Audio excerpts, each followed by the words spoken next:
Ultimately, I don't think estrangement is as simple as they stopped loving you.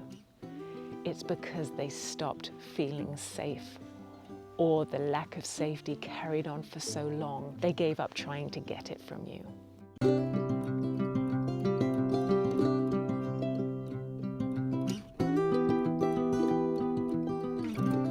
Hi friends, welcome to the Scapegoat Club. I'm Jess, I'm a therapist, a coach, and I seem to be becoming a bit of an estrangement person. So let's dive into a question I hear so often. You're an estranged parent and you have no idea why your kid won't speak to you. Okay, so let's start with just one question. How did you support your child through their most difficult times?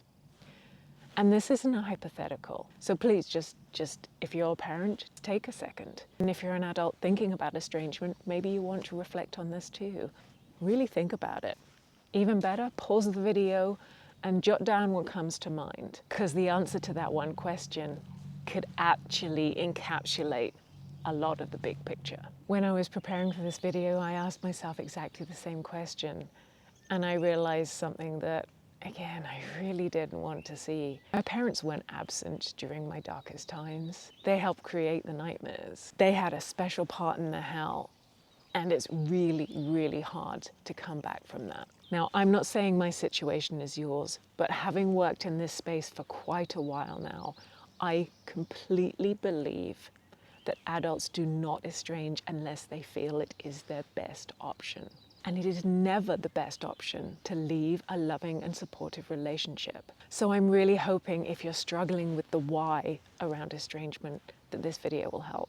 So let's come back to this question. If you're wondering why your child won't speak to you, let's frame it another way. What were you really like when they needed you?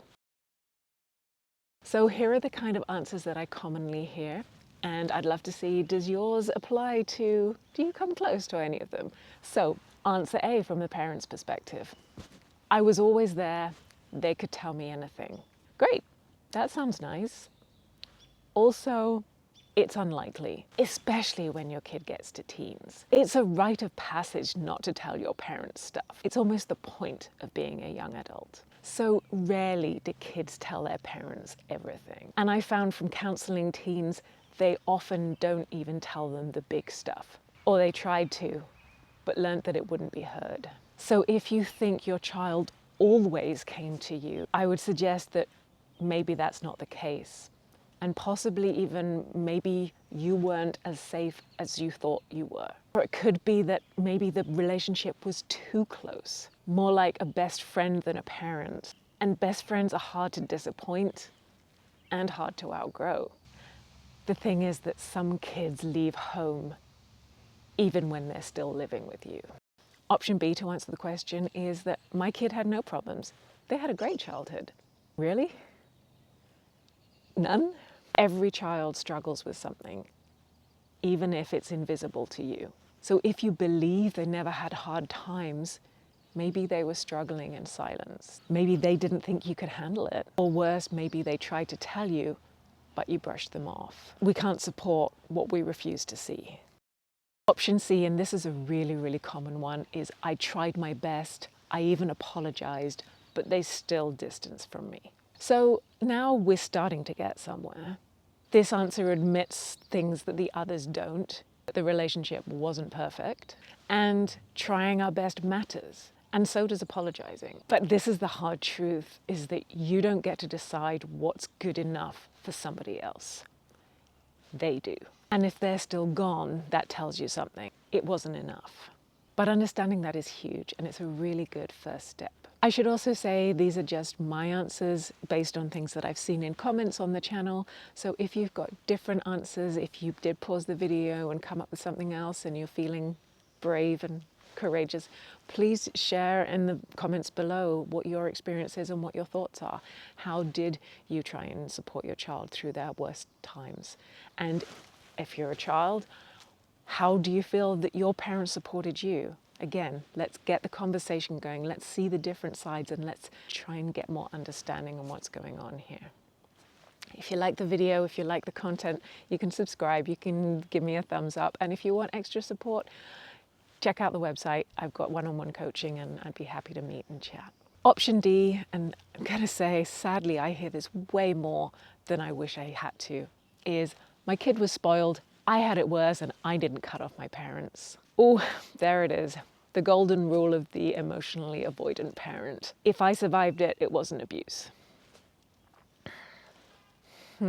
Okay, where do we go from here?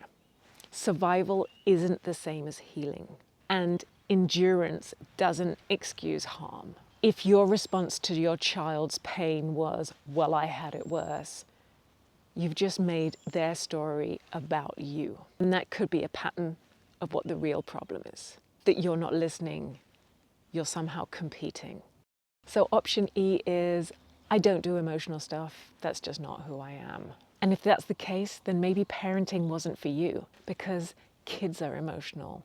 Life is emotional. And relationships, especially the ones that last, are built on emotional labor. You can't opt out of the work and still expect the reward. If you shut down every hard conversation, don't be surprised when they stop knocking. Because here's the thing, ultimately, I don't think estrangement is as simple as they stopped loving you. It's because they stopped feeling safe, or the lack of safety carried on for so long, they gave up trying to get it from you. So before you ask, why did they cut me off? Try asking, when did they stop coming to me with their pain? Did I notice?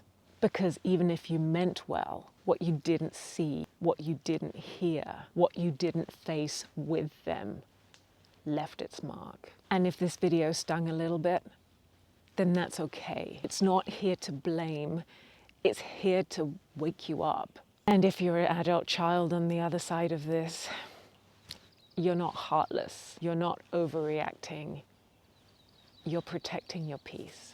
Thanks for joining me. I'll see you next time. Take care, friends.